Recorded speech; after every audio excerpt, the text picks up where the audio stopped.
Number 9. Ice Age Mining Camp.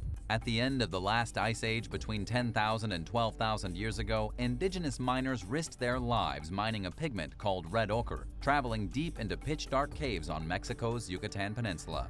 These caves were soon filled with water and forgotten about as glaciers melted and sea levels rose. Cave divers explored the fascinating site in 2017 and discovered the well-preserved remnants that the miners left behind, including charcoal from fires that were lit to provide light, stone tools, mining pits, and red ochre pigment.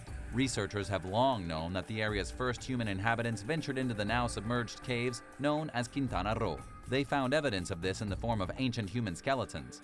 But until recently, nobody knew why these ancient people went into the caves. Even now, researchers are unsure what the miners used red ochre for. High levels of arsenic were detected in the samples found at the site, suggesting that the pigment may have been used as a bug repellent. It could have also been used as an antiseptic or as sunblock. Red ochre likely had ritualistic uses as well, including in rock paintings and human burials. Number 8. Bagan. The ancient city of Bagan was founded during the 2nd century in what is now Myanmar's Mandalay region. It functioned as the capital of a little-studied Burmese dynasty called the Pagan Kingdom, which unified the regions that comprise the modern-day country of Myanmar, formerly known as Burma. As the kingdom's capital, Bagan served as a major political, economic, and cultural center that focused on both secular and religious studies. At its peak, it was home to somewhere between 50,000 and 200,000 residents. During the city's heyday, which lasted from the 11th to the 13th centuries, religion dominated the culture. At the time, the surrounding region had as many as 10,000 Buddhist temples, pagodas, and monasteries. Despite being heavily Buddhist, Bagan was known for its unusually high tolerance for other belief systems like Hinduism and animism. This bustling urban center collapsed in 1287 amid repeated Mongol attacks. The invading forces did very little physical damage to Bagan, but they reduced its population to the size of a small town. After the empire's fall, the Myinsaing Kingdom became Burma's new ruling power. Bagan's temples continued to serve as pilgrimage destinations for quite some time, but the structures eventually fell into disrepair after years of neglect. Many of them were destroyed beyond repair when a major earthquake struck in 1975. The Myanmar government tried to restore some of these buildings during the 1990s, but its efforts were met with widespread criticism from experts, who accused the restorers of failing to consider the original architectural styles.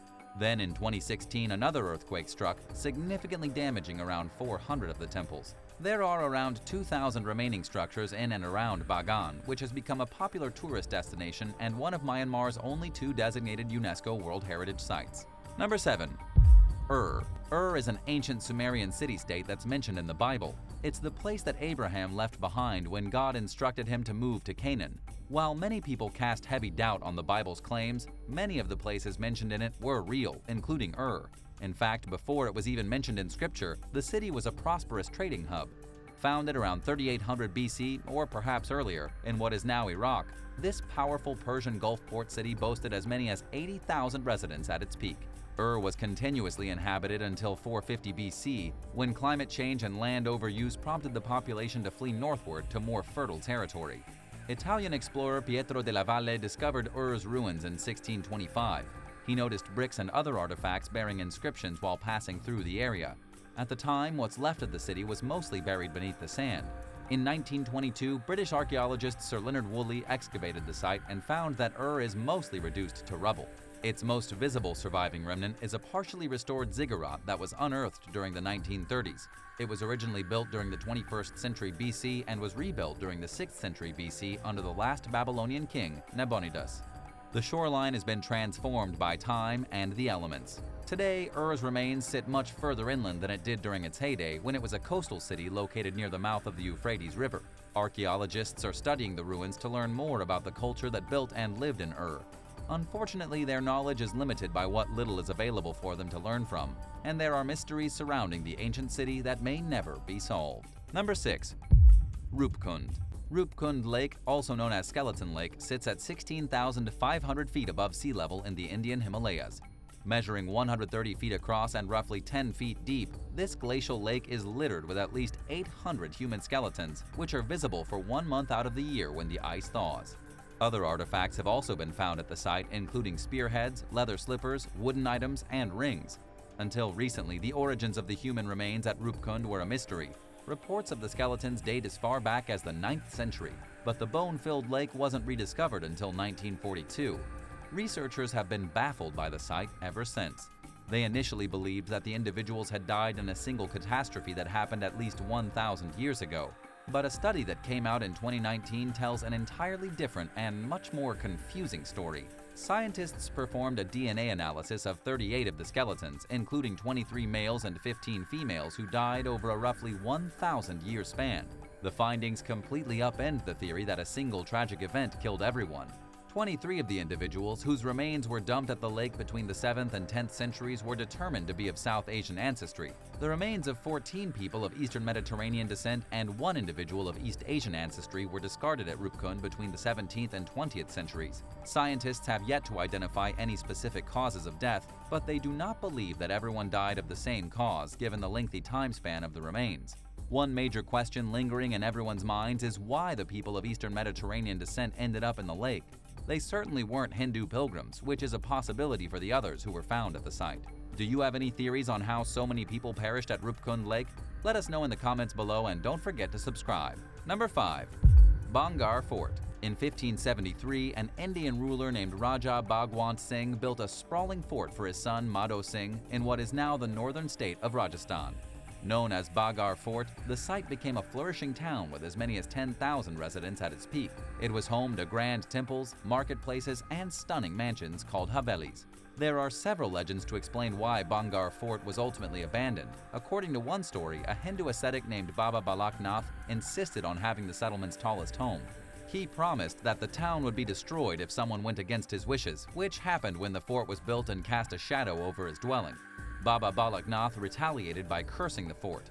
Another tale claims that a practitioner of black magic tried to woo a stunning Bhangarh princess with a love potion. She rejected him and threw the concoction at a boulder, triggering the massive rock to roll over the magician and crush him. As he lay dying, he cursed the fort and promised that it would become unlivable. Today, Bhangarh Fort is considered one of India's most haunted properties. Several people have died in tragic accidents there, prompting the Archaeological Survey of India to ban overnight visitors.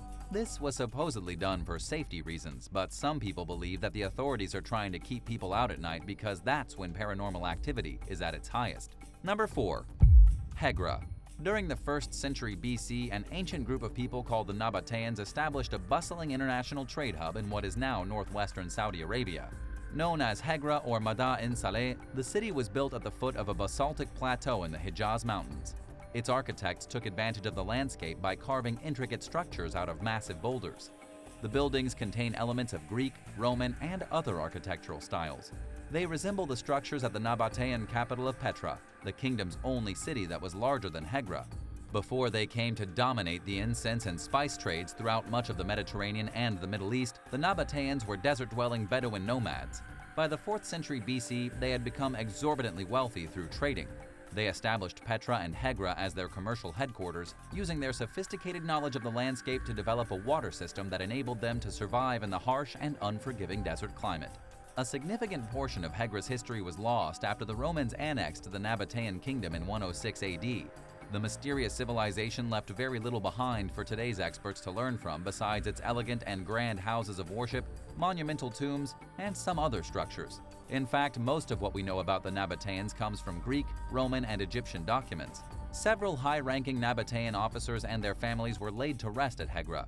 Cryptic inscriptions found on some of the city's tombs include intimidating warnings that trespassers will be cursed. But the stories behind most of these burials are unknown, and for some reason, several of the city's buildings were abandoned when they were only partially built. Number 3.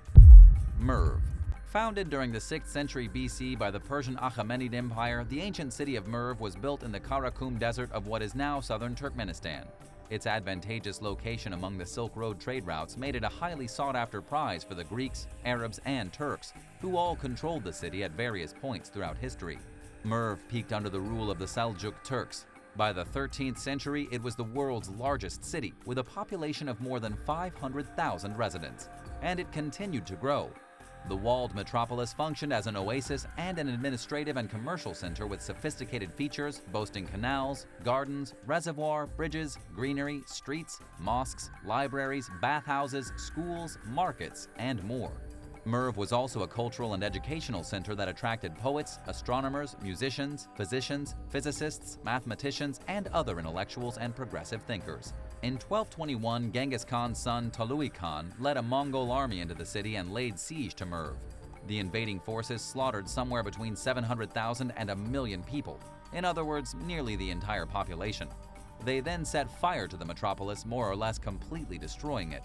Several rulers tried to rebuild the city, but they never managed to restore it to its former glory, and the destruction is evident in the ruins that remain at the site today. Number 2. Chalcatzingo. Around 1500 BC, an ancient settlement called Chalcatzingo sprang up in Mexico's Central Highlands. It evolved into a complex culture around 900 BC, which was around the same time that one of Mesoamerica's other oldest known civilizations, known as the Olmecs, established a presence in the region. Elements of the architecture and artistic style found at Chalcatzingo suggest that its inhabitants were Olmec settlers or had close ties with the Olmecs. Images of large-toothed wildcats indicate that residents shared in the Olmec worship of the jaguar. The artwork includes depictions of big cats with beaks and other unnatural features, as well as felines engaging in violent acts. One carving shows a ferocious jaguar disemboweling a human. The settlement was situated along intersecting trade routes that connected the Olmecs with the Mesoamerican societies throughout Mexico. At its peak, Chalcatzingo was home to somewhere between 500 and 1,000 residents who grew maize and other staple crops, nourishing their fields with water from a nearby mountain stream. Chalcatzingo experienced a sudden decline around 500 BC, at roughly the same time as the Olmec civilization collapsed. Researchers believe environmental factors were responsible for the fall of the Olmecs outside Chalcatzingo. While these events didn't directly affect the city, the population there likely suffered a cultural decline and economic hardship resulting from decreased trade with other groups. The Olmecs' origins are unknown, and nobody knows how widespread the culture was. And while the Aztecs called them the Olmecs, we have no idea what they called themselves. Experts know very little about their religion beyond the apparent jaguar worship and evidence indicating that they had some sort of organized belief system and priesthood. Until more discoveries are made, our understanding of this early Mesoamerican society remains incomplete. Number 1. Tulamela. The ancient city of Tulamela flourished between the 13th and 17th centuries in what is now Kruger National Park in South Africa. Today, the 22-acre site consists of several stone enclosures that sit on a hill. Residents lived in what anthropologist Lynn Meskel described as a stratified society. She believes that roughly 1,000 elites resided along the top of the hill, while around 2,000 members of the lower classes occupied the lower levels. Although modern researchers call the city Tulamela, nobody knows what its inhabitants called it. A park ranger rediscovered the settlement in 1983, and it was investigated during the 1990s after South Africa's racially divisive apartheid system ended. Porcelain, glass beads, and other artifacts found during excavations were traced to places as far away as China and elsewhere. This reflects Tulamela's far-reaching ties with civilizations in North America, the Middle East, and Asia. Archaeologists also uncovered the burials of what appeared to be a royal couple containing gold necklaces, bangles, beads, and other luxury goods. In addition to working with gold, the prosperous city's residents also crafted bronze, iron, and copper objects. Some of their creations resemble items found at other archaeological sites throughout Africa, including Mapungubwe in modern-day South Africa and Great Zimbabwe. Tulamela was abandoned during the 17th century for unknown reasons. One study found evidence that the city began to dry out in the years leading up to its desertion. Numerous factors likely contributed to its downfall, including civil war and an increased Portuguese colonial presence. But for now, experts admittedly don't have the full picture of exactly what happened to this once thriving settlement. Thanks for watching. Would you like to visit any of these ancient abandoned sites? Let us know in the comments below, and don't forget to subscribe. Thanks again, and we'll see you next time for another amazing video right here on American Eye.